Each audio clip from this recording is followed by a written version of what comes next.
M3 MacBook Pros just got announced recently, and I think they are a very bad deal. Not because they are bad laptops, but I just think they are not very good value for money compared to this guy, the M1 Pro MacBook Pro. And I think the best way to show you what I mean is to show you the bad looking graph that I've created. On the x-axis we have money, and on the y-axis we have value. So when you buy a laptop from Apple, and I think the cheapest one is like the M1 MacBook Air, and that's very high value for money, as we can see on this chart.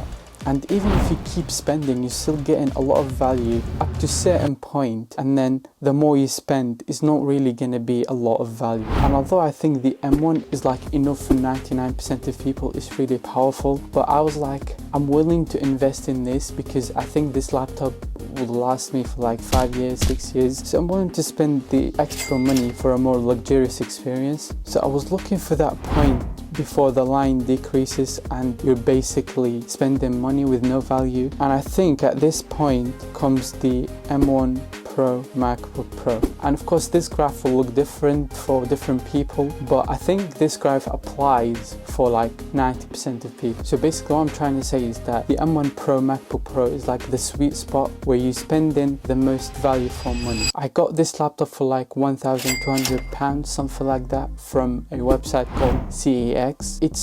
It has been used before, but it's like a grade B, so it's like in very good condition. It came with the box and it had the original charger, and I think it's like one of the best decisions I've ever made. And my point is that it's basically the same as the M3 MacBook Pro, so why not just get this one? Because the difference in price is like massive. It's like £800, which is like 40% difference in price, but the difference in real life when you use both laptops, it's like 5%, something like that. I had 5 things that I really liked about this laptop and 2 things that I just did not like about this laptop. And as you'll see now, the things I like about this laptop are basically the same as the M3 MacBook Pros. And the things that I don't like about this laptop are also still there with the M3 MacBook Pros. The first thing that I really like about this laptop is basically the first thing you see when you open it. It's the screen. It's bright, it's colorful, it's really sharp, and it's high refresh rate, so it's really smooth. And you might ask, what is the difference with the M3 MacBook Pros in terms of the screen? Nothing. It's basically the same. And the second thing that I really like about this laptop is how portable it is. I mean, it's not the lightest like the MacBook Air, but it's also not heavy. I put it in my bag alongside my iPad, but I still don't think it's that heavy. Maybe I'm strong, I don't know. But the thing is, the M3 MacBooks are still the same weight and the same size, so there's literally no difference. The third thing that I like about this laptop is the insane battery life. I think it lasts for like 10 hours for my usage, and I'm a very heavy user. The screen is always bright and I use heavy apps like Final Cut, Premiere Pro and After Effects. And Apple just doesn't claim any longer battery life with the M3 MacBook Pros. And I also really enjoy the ecosystem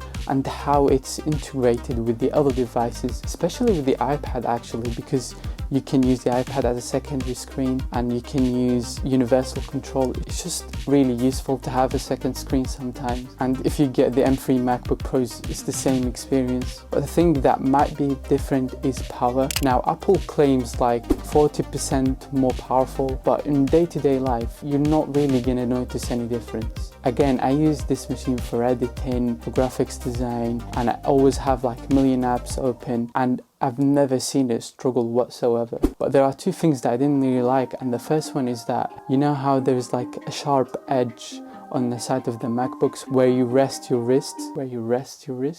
And it's just really uncomfortable over time. And I also don't like how low quality the webcam is, but I sort of fixed it by using my iPhone as a webcam. But the thing is, those 2 negatives are the same with the M3 MacBook Pro. So in summary, what I just wanted to say is that the new one might not always be the best one for you. There might be other options that are better value for money, especially these days where the older technology is not that different from the new one. But speaking of new, if you want to see my 15 Pro Max review, click here, and thank you for watching.